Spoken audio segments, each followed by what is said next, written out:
Good afternoon, everybody. Like I said, second run of our Uniface 10 introduction today. We did one at 8 o'clock this morning in Amsterdam for the eastern part of the world. This one is targeted to Europe and the United States, but everybody is free to join at their most convenient time, of course. Sitting here together with Michael Taylor and with Christy Hillebrink. Mike and Christy are watching the chat. So at any time you can ask your questions through the chat, and every once in a while we will pause and see if we can summarize the questions and answers. So let's kick off for the Uniface 10 introduction. I'd like to pick your imagination for a little while by starting with this slide. Imagine having always driven traditional cars with traditional dashboards like the one in the picture. Two big dials in front of you, two smaller dials, a steering wheel, center console with your entertainment, your radio, your heater, etc. Wonderful car, works fine. Driven it for years, fantastic. So imagine then one day a new revolutionary car arrives with a new revolutionary dashboard, like the one in the picture. Not mentioning any names, but you will get the picture. What are you going to do? Will you stay with the traditional car, or will you explore the new car? Stay with the traditional car because, hey, if it's not broken, don't fix it. And we've always done it this way. Or are you willing to explore the new dashboard of the new car because it's more productive? And at this moment in time, this still seems like a choice and a T-junction, but Uniface-wise, the new road will be the future road, hence this picture. So let's take a look at the Uniface 10, IDE, and look at the new developer. There are some concepts that I would like to highlight to you, beginning with development objects and the main development objects. Uniface has long had the concept of development objects and runtime objects, but Uniface 10 introduces the concept of main development objects. Development objects are application definitions for logical units such as components, fields, properties, messages, variables, and so on. During the build process, development objects are compiled into executable runtime objects and libraries, which can be packaged into archives for immediate deployment. Main development objects are logical aggregations of development objects that are treated as a logical unit for editing and version control. Main development objects include modeled entities, components, and type libraries. Each main development object has an associated editor that is used to edit both the main object and its subobjects. Another concept. Modeled objects and derived objects. Modeled objects are development objects that can be inherited by other development objects, which are typically created using the modeled object. Derived objects inherit from modeled objects. Thus, a component entity that is created using a modeled entity is a derived entity. In previous versions of Uniface, only objects belonging to the application model were occasionally referred to as modeled objects. In Uniface 10, the term has been expanded and made more consistent. Modeled objects now consist of first modeled entities and fields, second modeled properties, and third modeled components. Modeled entities and fields, entity and field definitions that define the data that application accesses, as well as non-database objects such as reusable buttons. Modeled properties, these are the named values of selected entity and field properties, such as the field interface, field layout, and field syntax properties. In Uniface 9, they were known as templates. The modeled components. These are components that are used to create other components with the same component level properties and proc script. In Uniface 9, they were known as component templates. The application model no longer exists as a separate object. Instead, it's a mandatory part of the modeled entity name and identifies the entity's namespace. However, the term application model can still be used to refer to a collection of modeled objects that share the same namespace. Another concept, templates and palettes. Templates are development objects that can be copied to create new development objects. Once they are copied, there is no link between the original template and the object that it's based on. If the template is changed objects that were created with a template do not inherit the change. In Uniface 9, the term templates was used for a variety of objects, some of which were copied, like the field templates, and others that were inherited, like component and property templates. In Uniface 10, the terms have been changed to make this distinction clear. An object that is reused rather than copied is a modeled object and is made available to other objects in the Model tab of the resource browser. An object that is copied to create new objects is a template and is made available in the Templates tab of the resource browser. Uniface 10 provides a rich set of templates that you can use to explicitly create new objects. It's also possible to define and use your own templates, which can be used instead of or in addition to the ones provided by Uniface. In Uniface 9, a similar mechanism known as the Uniface defaults was implicitly used to create all new objects.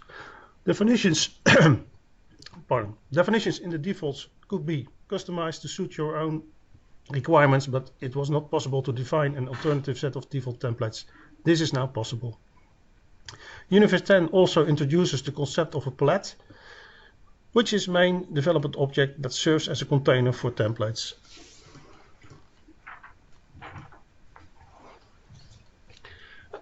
Another concept is projects. Projects are main development objects used to create and organize other main development objects. In this release of Uniface 10, projects are used to create new modeled entities, components, type libraries of snippets, and include scripts and other projects. Another concept are the libraries.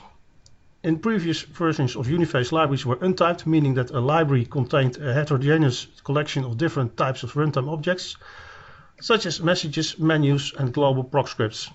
Untyped libraries are still used for global objects, descriptors, and translation tables.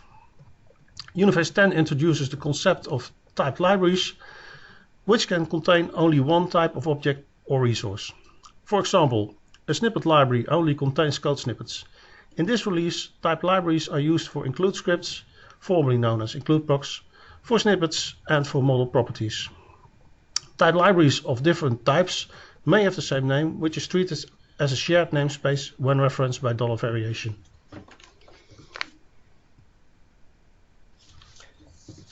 So, the new Uniface 10 IDE, it contains new editors.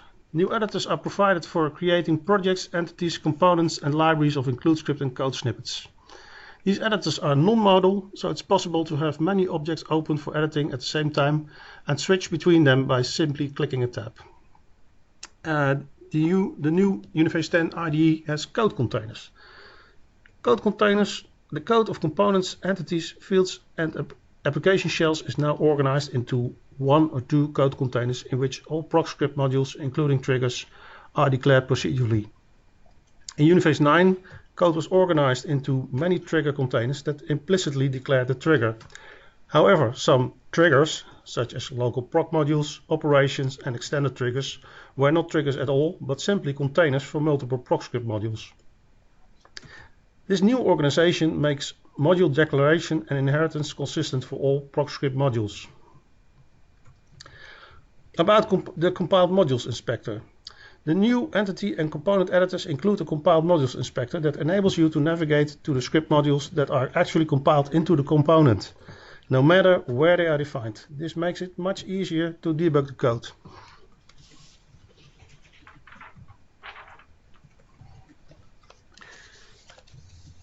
About triggers. All triggers are explicitly defined in the script code container using the trigger proc script command. As a result, the terms standard triggers and extended triggers no longer have a meaning. When discussing triggers, it's more useful to distinguish between system triggers, which are executed in response to system events, and interactive triggers, which are fired in response to user-initiated actions. The names of many triggers have been changed to better reflect their purpose. For example, the async interrupt trigger is now the receive message, and the get state and set state are now pre-activate and post-activate. The execute trigger is now defined as an exec operation, which better reflects its purpose. On modeled components, in Uniface 10 there are some changes in the properties and behavior of modeled and derived components, formerly known as component templates and attached components. New properties are available for modeled components and generic entities and fields, such as isGeneric, isBound, and bound2. Component variables Component variables are now inherited by the derived component. In Uniface 9, these were separate objects that were not inherited. Generic entities and fields are bound to the component entities and fields simply by renaming them.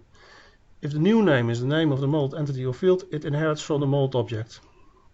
As a consequence, you can change the binding to a different entity or field. This was not previously possible. In a derived component, it's possible to edit the bound to component property. This enables you to completely break the inheritance to the modeled component, or to have it inherit from a different modeled component. This was previously also not possible. On modeled properties. Modeled properties, formerly entity interface templates, field interface templates, field layout templates, and field syntax templates. Modeled properties are now created in typed libraries with a fixed name lib. In Uniface 9, they were defined as independent objects.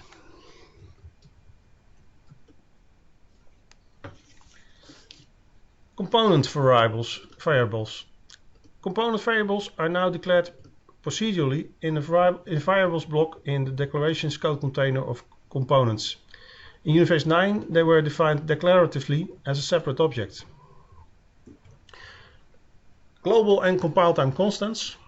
Global constants are defined in a reserved include script called defparam using the #define directive.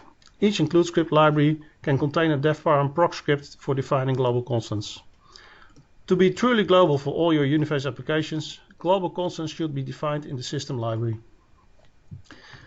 There is no longer a separate editor for defining global constants. The global constants are automatically exported when the parent library is exported. When exporting from Uniface, it's no longer possible to specify constants as an object type for export using $UD export or the export form. Compile time constants declarations, #define directives, in script containers have container visibility or scope, so they are applicable for all triggers, operations and entries in a script container. In Uniface 9 they had trigger visibility. To narrow the scope to a specific module or even to a group of modules, you can use the new #stardefine and #enddefine precompiler directives.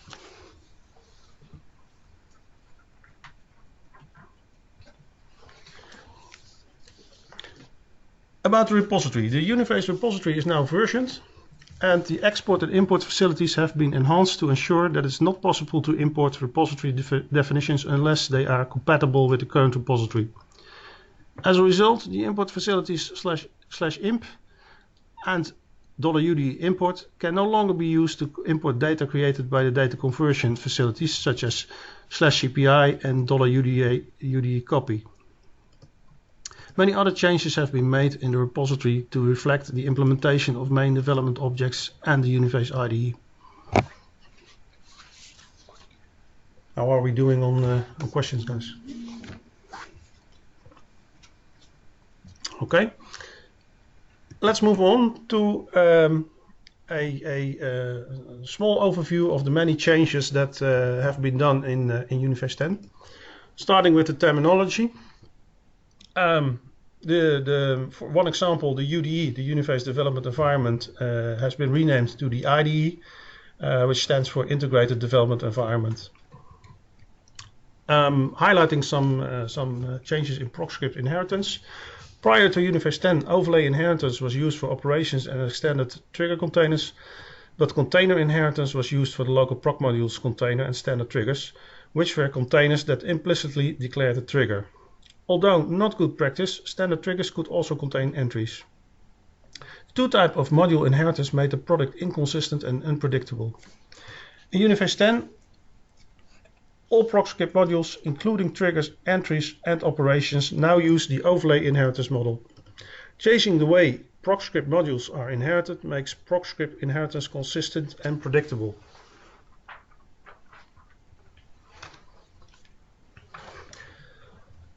On subtype property inheritance. In Uniface 10, subtype entities can inherit from their subtypes. In Uniface 9, this behavior was simulated to a limited extent by copying values when the subtype was created.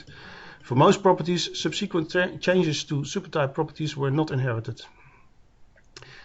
There's also some discontinued functionality. I'll give you a short overview. The classic deployment mode has has been discontinued, and we've been talking about this for a while already. Uniface itself and the applications you build with Uniface are now delivered as deployment archives, the .ur files. USASena and EULANA tables have now been removed from the repository, and .dol and .ur files can no longer be generated. The subsystems are discontinued, but projects can be used to organize components into logical modules or subsystems. The component integration workspace is discontinued. It's no longer possible to model signatures and component integration. However, it is still possible to define third-party signatures in the signature editor. The application generation functionality is discontinued. In Uniface 8 and 9 it was possible to automatically generate components based on component subtype entries. And in Uniface 10 you can now do this by using templates and binding. The Uniface deployment environment is discontinued. This tool was also known as the Runtime Administration Environment, the URMA. Short overview on discontinued platforms and databases.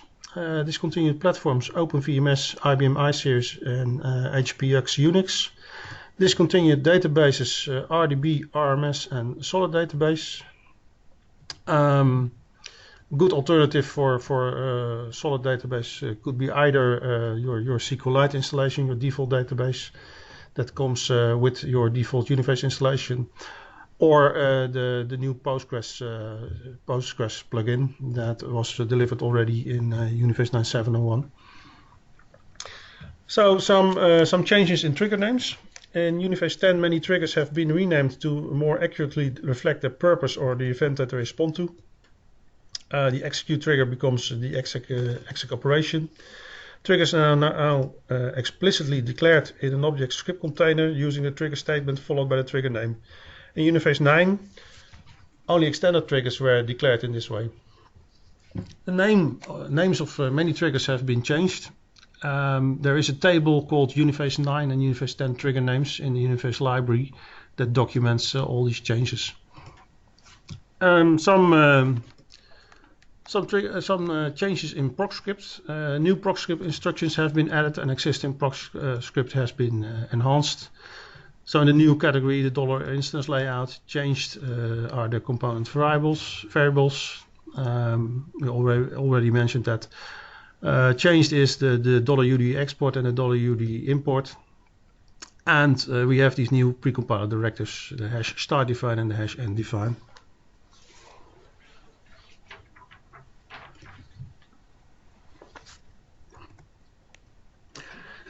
Continuing on changes, the JavaScript API.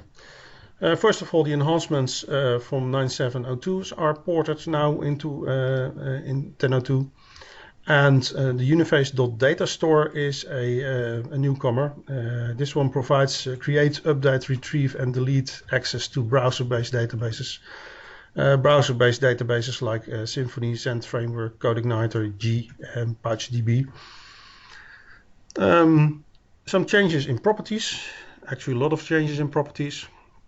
The properties inspector of the Uniface IDE enables you to view all the properties of an object at one glance.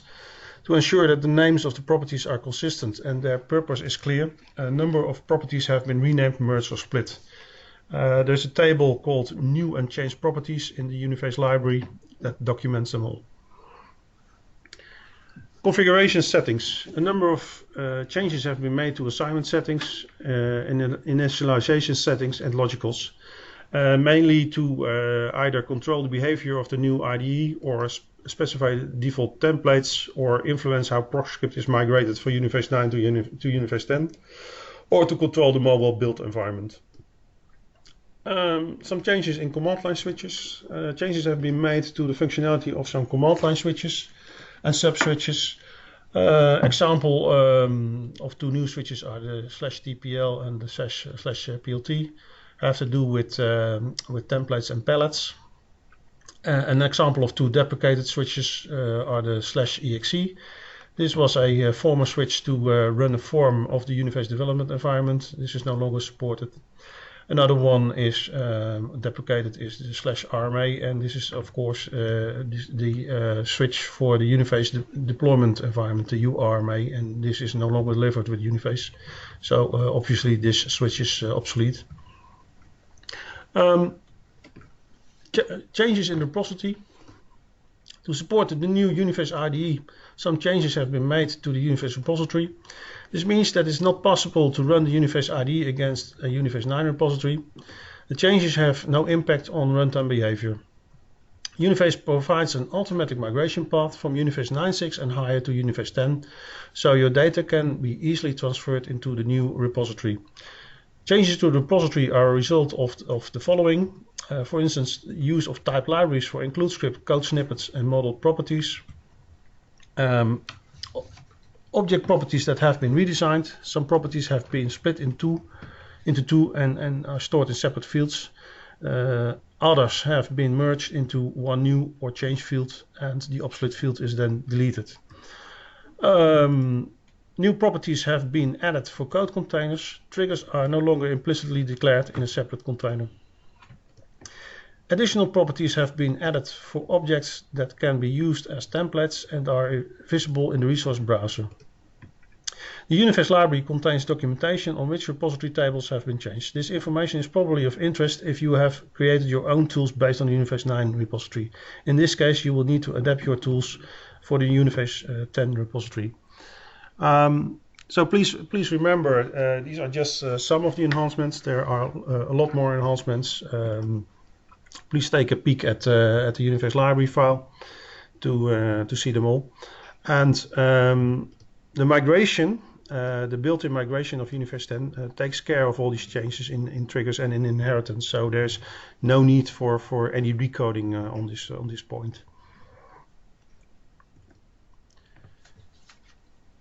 And here is a screenshot of the part in the Uniface library that addresses all these changes. I clicked it open in the tree, as you see. It's called What's New in Uniface 10, and the information from my presentation is derived from this part of the Uniface library. So take a look yourself if you want. How are we doing on questions? No, we're doing okay with questions. There was one question about whether it's possible to migrate from 9.3 directly to 10. No, the support is from 9.6 or 9.7 to version 10. Basically, the versions which were in support at the time version 10 was released, and obviously going forward with them ones as well. Yeah, sounds logical. Okay, thank you, Mike. So, the Uniface 10 IDE, a first glance.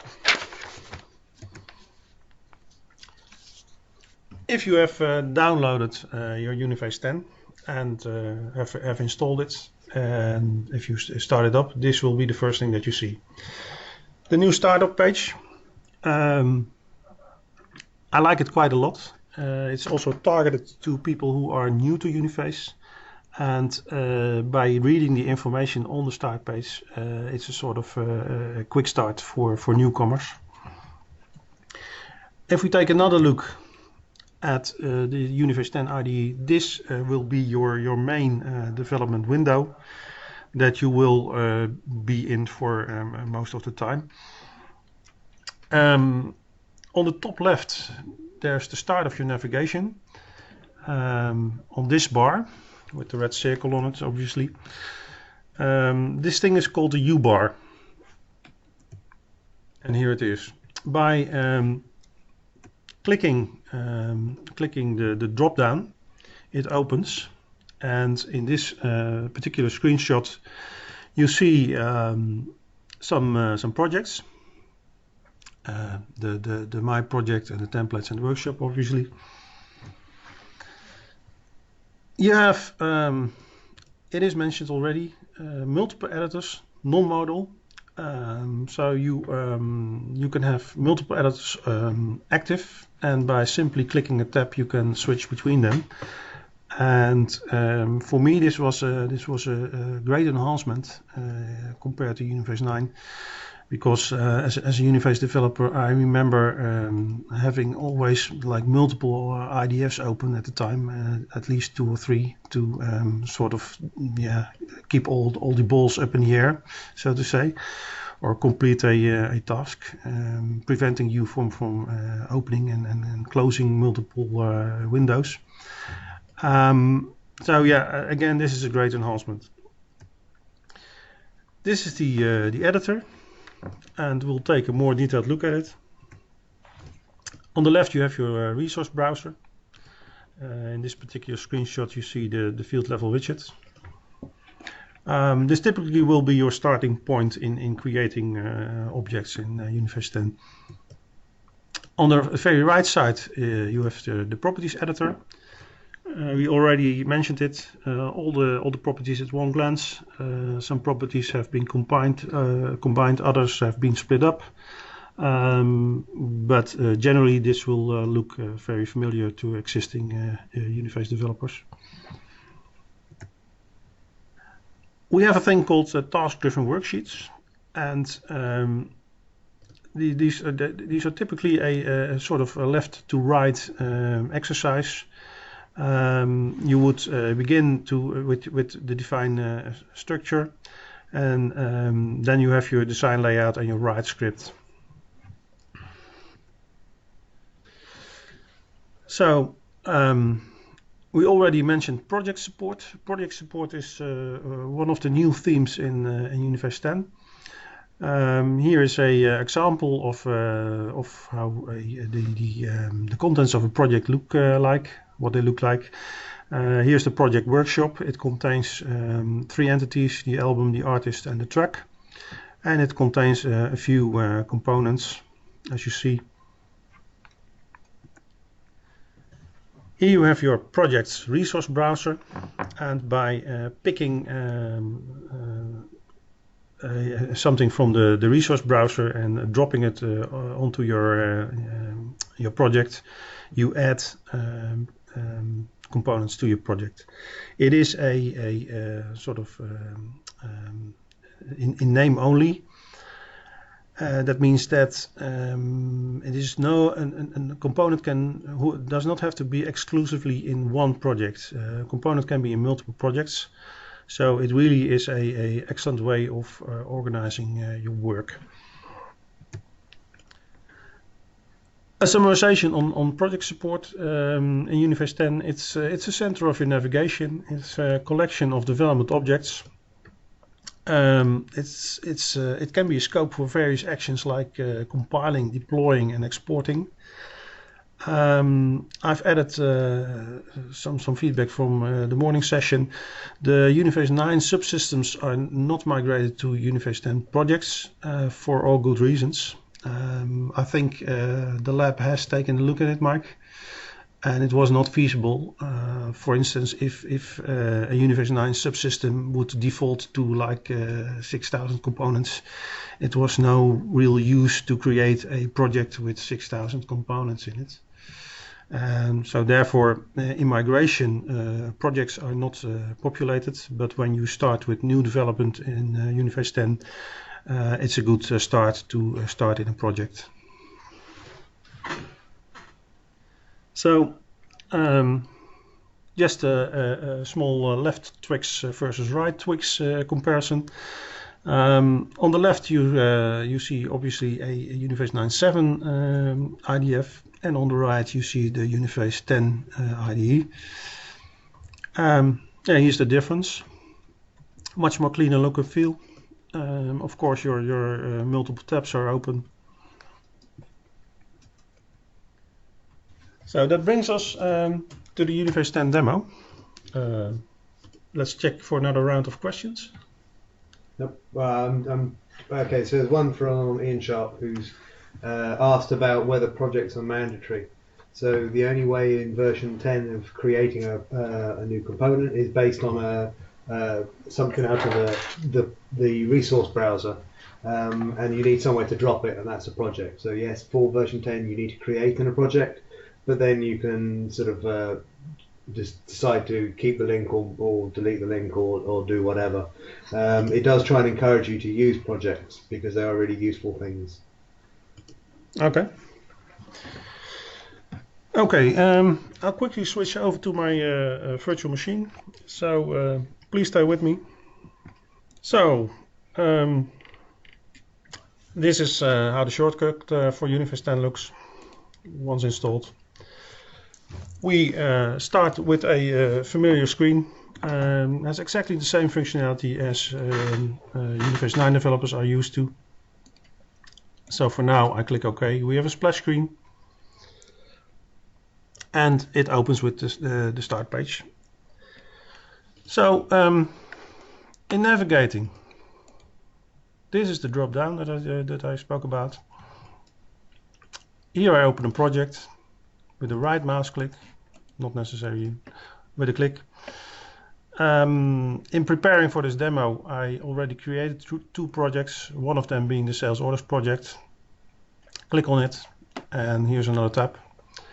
And my sales orders project contains an order versus order line model populated with some demo data. There is an order DSP and an order DSP that uses some CSS. We have an order form, a client server component, and a client server application shell. Let's take a look at data modeling in Uniface 10 by opening the orders.sales entity, and like it was mentioned in the presentation, there is no longer a separate component to edit your data model. But it is still necessary and mandatory to have it in the definition of your entity. So that's where the orders.sales the name is coming from. The sales being the model that the order entity is in. Arjen. Is the Arjen? So no. We can, of course, there is your key definition, key definition tab. No, ma Which is the order number. è questo che Define relationships. Perché sull'elenco If I double click on the orders on the left, there's a new piece of functionality that I quite have come to like. You quickly see the direct relations of the entity that you double click. So in this case, here's your orders, and on one-to-many on the many sides is the order line.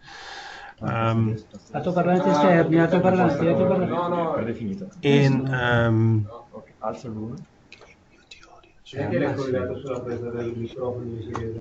okay. Okay. I had a small distraction by some background noise. So this is nice new functionality. Again, going over the various functions. Here's your write script part, and here are some familiar names. This is how the coding in the model is done.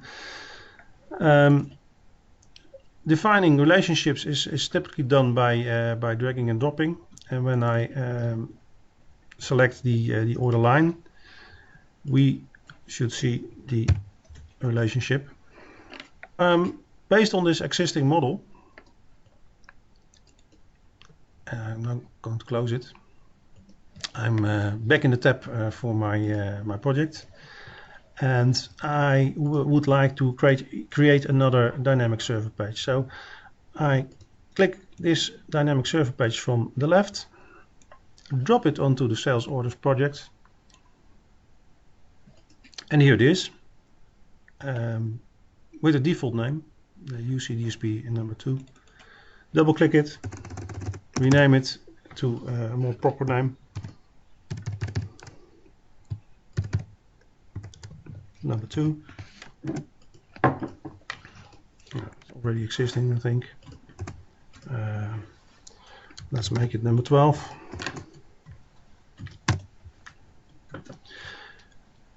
So here's my placeholder. On the right click, I open it.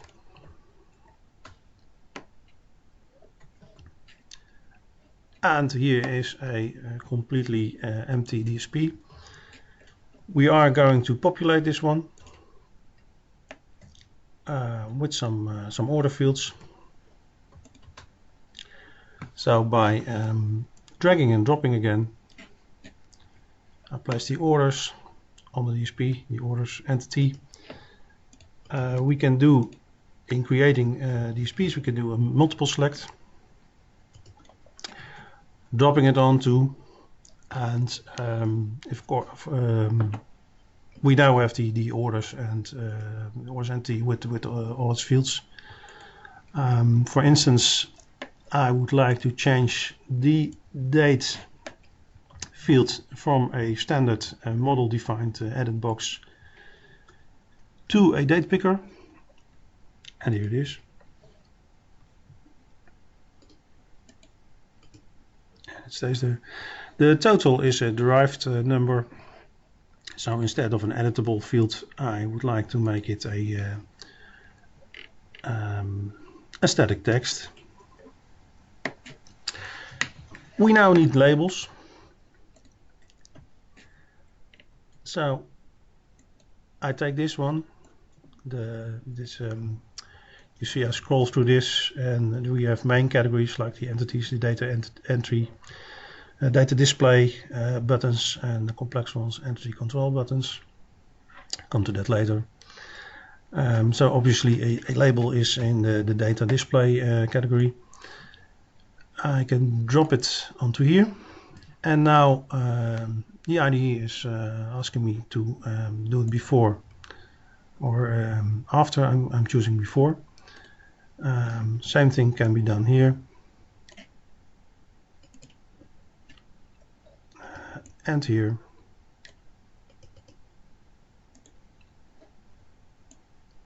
And here. Well, you get the point.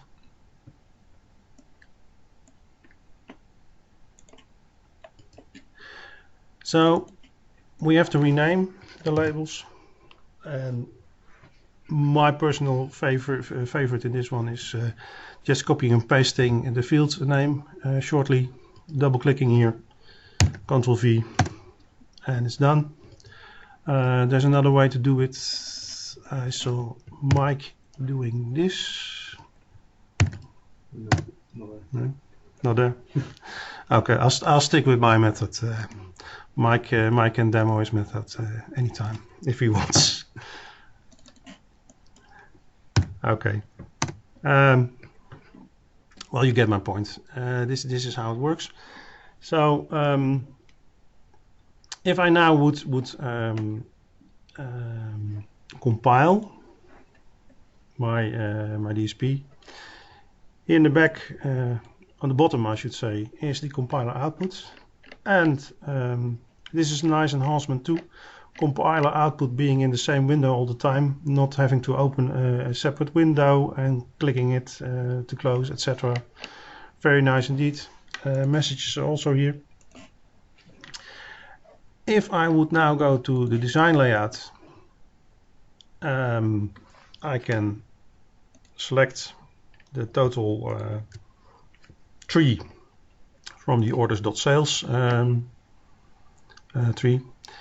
And if I say copy as unformatted HTML and bring it to here, right mouse click, paste it, and do a compile. Two infos, one warnings, nothing real serious. So if you want to test your DSP, you click actions, click show QR code, and of course the mobile functionality is also available in Uniface 10, hence the QR code. By simply clicking on the QR code, your default browser will open, on the default port, my port being the 8088, and already is a very simple DSP visible. Of course, I only renamed the first two labels, the order number and the date. I did not rename the three others, like you see. We do not yet have any buttons on this DSP, and so therefore we cannot do much with it right now. But this is the principle. Of course, we can add buttons to the DSP. Going back to the defined structure, and I can here is a complete library of some control buttons. For instance, the retrieve, the clear button on, and I take the server ones. We can do, I think, a multiple select, doing after the total field, and they are here. And of course, we can also populate the order line.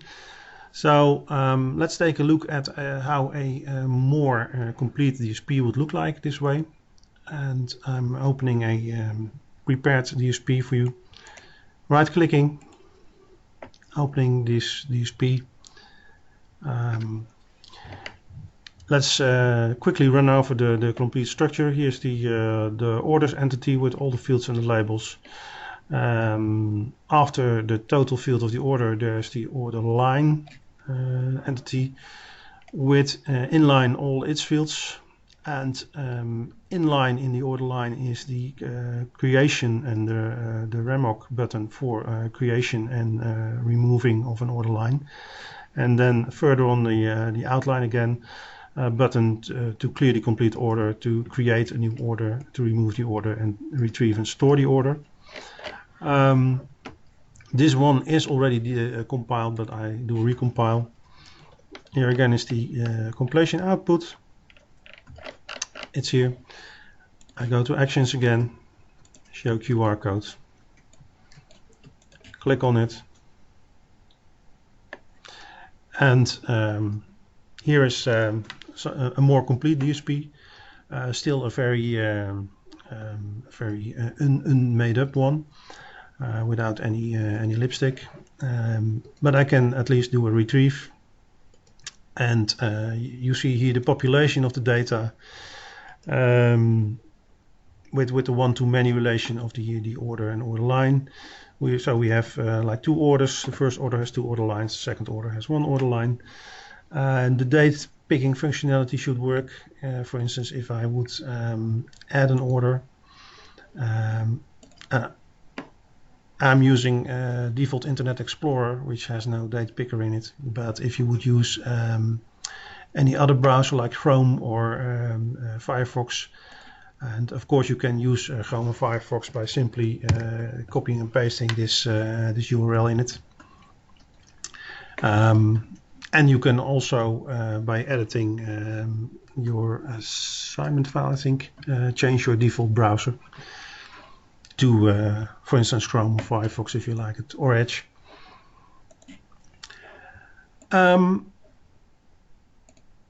I mentioned cascading style sheets already.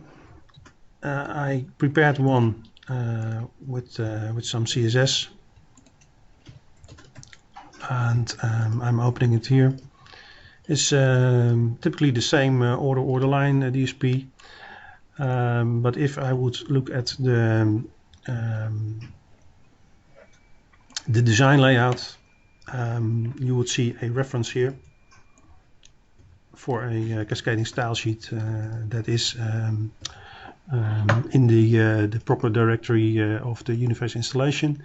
Not necessarily new to Uniface 10. This can also be done in Uniface 9. It is already compiled, but I'll compile it anyway. And if I run it by clicking on the QR, so this looks a bit.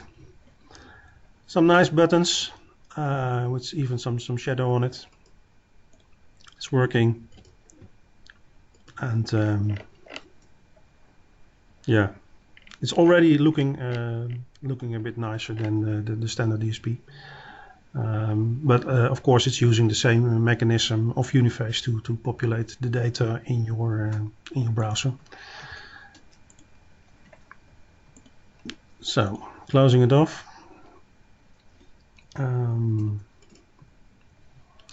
This was on DSPs. Uniface 10, the Uniface 10.2 is a complete version, so that means that we also address desktop client-server functionality. I already made a client-server form, but for now I will create a new one. I'm looking for a non-modal form. It's here. By dragging and dropping the non-modal form from the left onto the project, renaming it to order form 12, for instance. I've now added it to my project. Right mouse click, opening it. A new tab opens, and it's only a marker. So I will make my screen a bit smaller for a good reason. I will show you. Of course, I want to have entities on my client-server form, and I'm going to do this by selecting the order. And if I now go to define frames, a familiar pane tableau comes up. Here it is. So selecting the order in the model tab, and directly clicking on the pane tableau and dragging, you drag the familiar rectangular, and it's the well-known frames within frames principle of Uniface. So we have our order entity. Now by selecting one field and again directly going to the pane tableau, here's my order number. I want to have a label. So I'm clicking the label, and watch carefully. I will click in the field and then keep my left mouse button pressed and start dragging, or drawing I should say. And here's my order number label. The label is of course inherited from the model. And with this action, it's now already bound to the field. So let's do this again. I will take a second field.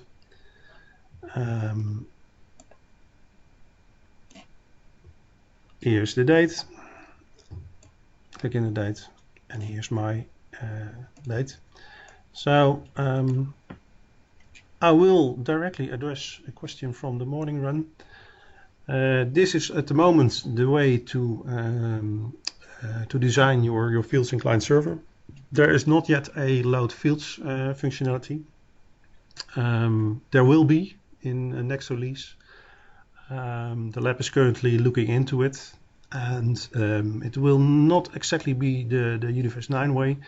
But there will be a load fields functionality. So this is the way fields are designed in client server. Of course, if you want your order line, it's done like this by just and here it is. My order line is now one to many. And of course, from the order line, I can also select for instance, the order line number, start drawing, and label. Here's my order line label, and here's the well-known waffle. So I've now designed 3 occurrences on my screen for the order line. That should look all very familiar to the existing Uniface developers. Same principle. On buttons.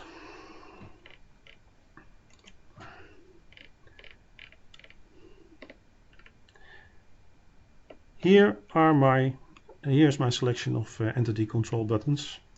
For instance, if I would like to have a retrieve data from database button, I click this, define frames. So for instance, a create occurrence button, it's like this. And this differs from the way you would do this in Uniface 9. In Uniface 9 we would typically have a dummy entity in the model and have the buttons within the dummy entity. Now the buttons are coming from this template, and there's already some code associated with it. So let's close this paint tableau and maximize the IDE again, and have a look at a completed client-server form, the order form that I already created. So here it is, all fields of the order, fields of the order line, some buttons, and if we would then click the paint tableau again, it looks like this. So yeah, I'd say very, very familiar to all the existing Uniface 9 functionality. Still frames within frames. Buttons are derived from a palette. It's a choice for me at this moment to take these standard buttons from the standard palette. If we would now close this again, maximize this. I will compile it. It was already compiled, but let's do it again. Compiler output, nothing to worry about, 3 info messages. At this moment, at this point in time, there's no option in the action menu to directly start a client-server component from the IDE. I know that the lab is looking into this, and this will appear, I think, in a later version. For the moment, I'm just using Windows functionality here. Mike told me this trick. It's wonderful. You can do this with all your application Windows. Clicking, you start another instance of the same program. So me starting another instance of Uniface 10 and using the good old /tst switch, and then the name of the order form that the component that I created. And here we go. And here it is. And of course we have like I already mentioned, this data I entered on beforehand, so I'm just retrieving existing data that I entered. Of course we can add order lines, we can add orders, etc, etc. Yeah, I have to create and save an order before adding an order. That's good feedback, thank you very much. It's not so bad to have to start a separate run of Uniface, because from Uniface 9, from the IDF, you could only directly test run modal forms. Non-modal forms, for a good way of working, you would always have to start a separate application shell, or the same way I did it here. And so I think this is not too bad. I can get used to this. So this is sort concludes my my demo. Just some small things I'd like to show you, some extras. If you would like to not only test run your wrap it up. Okay, oh yeah, 5 o'clock. Okay, so last bonus that I'm giving you. If you would like to not only test your order form but also use the debugger, please do this like this, the /deb/tst, which then will start the debugger like this. The very familiar debugger. I'm only showing you how to start the debugger. That's the main purpose of this. Debugger itself has not been changed. Has the complete functionality from Uniface 9. Okay. So this is a small demo from Uniface 10. Quickly going back to my my presentation. So I used a pre-constructed application model. We developed a small DSP, and we took a look at a completed DSP and a DSP with some cascading style sheets. And then we developed a small desktop client server form, and we took a look at a completed client server form.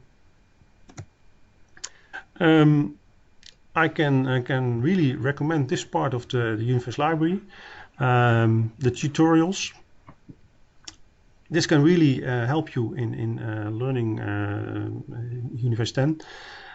My demo material is also coming from this tutorial. So this tutorial is taking you to this order line model and teaches you how to develop a DSP and a client server form, and then it goes on in developing a startup shell and enhancing some of the things you already made. Please take a look at it. It will teach you. So my personal experience with Uniface 10 so far. Perhaps you know this one is the Kubler-Ross change curve. It's coming from I think the field of psychology. This is typically the curve that a human being goes through when confronted with big changes. So first I was in denial, then in realization, etc. The change, of course, switching from Uniface 9 to Uniface 10. For me, I'm now on the upper part of the curve, and understanding the change and seeing new ideas and being optimistic and accepting Uniface 10. So from this feeling, my general positive findings are that the developer stays in one well-developed main screen. There are less separate actions needed to perform a certain task, and the creation of objects seems more natural compared to using Uniface 9. We're also very curious about your experience. We welcome your views, opinions, and expressions. So please share your findings on the Uniface 10 forum, which already contains lively discussions and good feedback. And we will look at all your feedback and take all your questions very seriously, and perhaps make them into enhancements in future versions of Uniface 10. Thank you very much. How are we doing on questions, Mike? Loads. Loads of questions. Oh, wonderful. We like that. Sorry, I'm just finishing typing the response. There we go. Okay. Okay, so there has been a good number of questions come through, so it's been a very chatty session, which is great. Wonderful. It's good to see people asking questions. I hope I've managed to answer them all in the chat. If I haven't, then please ask them again, and I'll see if I can. Okay, we just had another one come in. I'll answer it. I'll stay online and answer it as we go through. Is F1 available? Not at the moment. It is available in the hybrid components which have been grafted in, but user help, etc., is being added more and more as we mature the product through the coming versions. Is there going to be any global update utility for version 10? Yes, there is going to be global updates and also global search in version 10. We were seeing some demos of that yesterday, so that's good news. Any more questions? It is faster to talk. Last chance. Okay, well, I'm going to stay on for a few minutes afterwards. So if you do have questions, and additional menu. There is no additional menu. That's been quite a popular question. So there are reasons why people would want to use additional menu. We're looking at what we can do in the environment to help there. So I know that some people are using additional menu for things like version control. That we want to bring that kind of stuff back into the environment much more completely, and do specific hooks for specific functionalities. We are aware that the additional menu is something that is being used, and we also want to continue to enhance the product to contain this kind of functionality. So in version 10, there's no longer an integrated HTML Paint Tableau editor. This is from Oscar. No, at the moment there is no integrated GUI Paint Tableau for editing HTML in DSPs and USPs. We have had the one that was in version 9 has not been really well received. We brought it in as a open source project. But it ceased to be maintained. It fell behind. It doesn't support HTML5, and as a good replacement, there isn't much about. So we've been concentrating on making the version 10 environment very rich. If we are also looking at what possibilities we have for previewing HTML pages, so that's ongoing work as well. There will be a possible add plugin for the UDE, like in NetBeans, etc. Yes, so this is it going to be possible to extend the IDE? The underlying architecture is fairly open. We are planning on opening it up further. At the moment, we're using the hooks internally. We would like to open them up and be able to have plugins and be able to do enhanced functionality, like in Eclipse and NetBeans.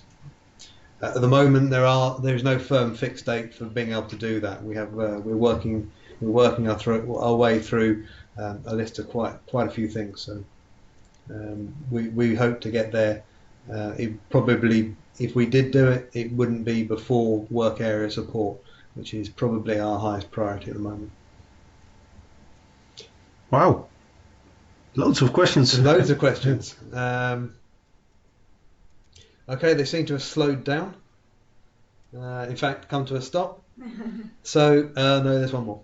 A number of things that you said that you're looking at. What versions will have all the bells? Well, there is a good question about what all the bells are. You know, version 10 is out there and is usable in its current form. There are always extra things which can be added to environments. We, like everyone else, we have our version out there, and we want to our load fails, etc. is more specific. Okay, so but basically the environment we are bringing out at the moment 10.201. We're going to be bringing out 10.202, 10.203. We're going to be moving on to 10.3 and 10.4, and along this timeline we're going to be putting in more and more functionality. Load fields. Currently, in that kind of area, we are grafting in the graphical form painter. So instead of being a separate window, it's going to be embedded into the into it. And as part of that, we are going to be getting rid of the 3GL tree for a 4GL tree. And we're going to be once we've done that, we will have more of a scope for being able to do the drag and drop. So we have a path which we're working along in order to be able to get to this. We have a bunch of code in component subtype, functional subtypes. Are these still core standard behavior? Subtypes, they are still core and functional behavior. They're still functional. still core behavior. So we are achieving the functional subtypes, etc., via the templates. There's not going to be a create, a session service, etc. Menu option, but we will have the greater scope. We have greater scope within templates to be able to achieve this kind of behavior. Obviously anything you bring in from version 9 will also continue to compile quite happily.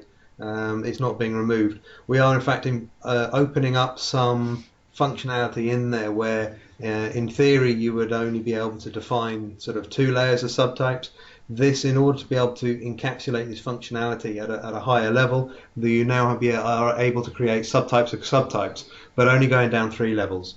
So within that environment, you will be able to create to have the 3-tier architecture as it was. Is the main target environment old client server development or acquisitions of new customers? If I'm allowed to say, yes, I am allowed to say. So we obviously, we obviously want new customers, and yes, we are looking at bringing on new customers. But we have spent a great deal of effort bringing in things like client server and making sure migration is robust, and and we are continuing to put in that effort and that investment. Our existing customers are obviously our bread and butter, and we've had a long and fruitful relationship with you, and we wish that to continue. So every company wants to grow and wants to get new customers on board. So yeah, we're looking at version 10 to aid us to be able to do that as well. But we're definitely not leaving old customers behind. We're definitely bringing people forward. Okay, thanks. Do USP still work? Absolutely. Yeah. We just didn't demo them. Yeah, that we just didn't demo them. I mean, our preferred web environment is DSPs. We're working hard on them. USPs will work exactly the same way as they did in version 9. There is also a part of it's within an IDE editor. It's not external. What version controls work with it at the moment? Version control. We are actively working on work area support. So the idea is that as well as having the repository, which gives us a huge amount of benefit with things like searching and quick responses, etc., we are also going to be wanting to maintain a environment or a structure on the disk which is in a versionable form. So things like primary keys being taken out and being used as the name of the file, so you can just rename things on the files. All the information held in there in a mergeable, versionable fashion. So that's what we're looking at doing first, and then adding on triggers so that there is a direct interface within the IDE to external version control systems. Yeah, we expect this to be out in 10.3. There is quite a bit of work to make that happen. The core is already in a lot of the editors which have already been migrated to version 10. As we migrate the rest of the editors there, it will also be included into them. And once that's done, version control will be there. The what version controls, we don't really mind. Once we have it in the operating system, it's your choice of what you want to use as a version control system. These are just 10 text files, and you could use every version control system in the market. Yeah. How does Uniface 9 compare in terms of resources and performance to Uniface 9? Okay, so that's quite a wide question. So we have the development environment and we have the runtime environment. If you're talking on the runtime, it's exactly the same. If you're talking the development environment is a much richer environment. It uses things like HTML renderers, etc., and will take more resources. But that is only the development environment. The runtime, and especially in things like the uservice and urouters, we would expect no difference.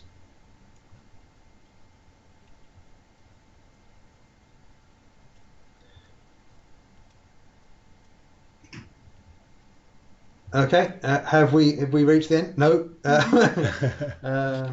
Are the deprecated statements that will not work in version 10? No, we did look at what we're going to do about deprecated statements. All deprecated statements which are in version 9 are still deprecated in version 10, but are still available to use. When we decide that we want to move something from deprecated to unsupported, we will not be removing the functionality. We will just be removing support for the functionality. Yeah. So if over time it degrades, then we won't be maintaining it. Yeah. But deprecated, we're not looking at going through and just removing support. Is it possible to create your own widget template with own HTML tab? What do you mean by this? So it is. Would it be possible to? I'm not sure what you mean. Are you talking about in a DSP or within the IDE itself? Within a DSP. Okay, and the question was, is it possible to create your own widget template with its own widget tab? Okay, so what we're trying to do in the Uniface DSP is step out of the way of third-party frameworks. Yeah, so if it's possible to, what we're trying to do is so that we will allow you to be able to use HTML, all the HTML standards, without getting in the way. So it used to be that we were using in DSPs Dojo in order to be able to get a load of functionality. Starting with 9.7, we were able to bring a lot of that functionality back into standard HTML and not use a Dojo. Dojo is still there. It's commented out in the ini files, but there is modern equivalents to each of the files. So the HTML5. So you should be able to bind things to custom elements.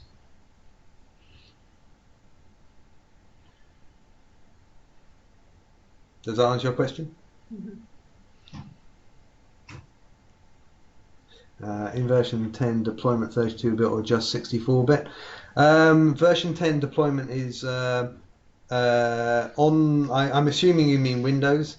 So development is in 32 bits, deployment is in 64-bit.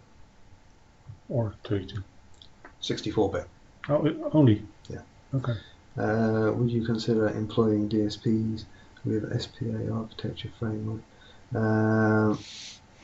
I think it's a future topic. If you want to get hold of your account manager, then we can obviously talk about it and delve in a little bit better. I'm not sure what the SPA architecture framework is, so I can't talk about it too specifically. Okay, good. Yes, it is okay with my answer. Okay. Right, yes, it's good. Okay, I think we're going to have to. Oh no, one more. So deployment will no longer be compatible with con objects that are just 32-bit. At the moment, I think that's the case.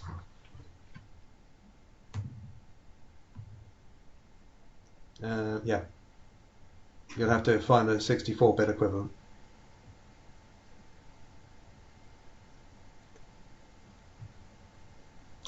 So which COM objects are you currently using? Which are 32-bit? That's probably another question to take offline.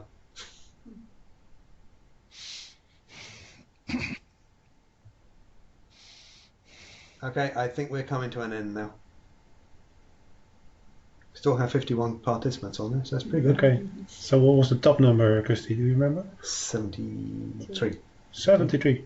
Wow. Yeah. Quite a large crowd. Okay, well, thanks everybody. I hope you've. Okay, that's from Christy. Right. I hope you've enjoyed the WebEx. Goodbye from me and. From me. and from Christy. Yeah, of course. And we'll make sure that the PowerPoint will be online on SlideShare very soon. And we will upload the best pick of either the morning or the afternoon session and upload it to our YouTube channel. I've added both the URL for SlideShare and for YouTube to prevent some questions that can easily be answered. So please take a look at SlideShare and at YouTube like in tomorrow afternoon or on Monday. And you will find this presentation and the recording online. So thank you very much for attending and of course for all your questions, and we'll keep you posted. Thank you.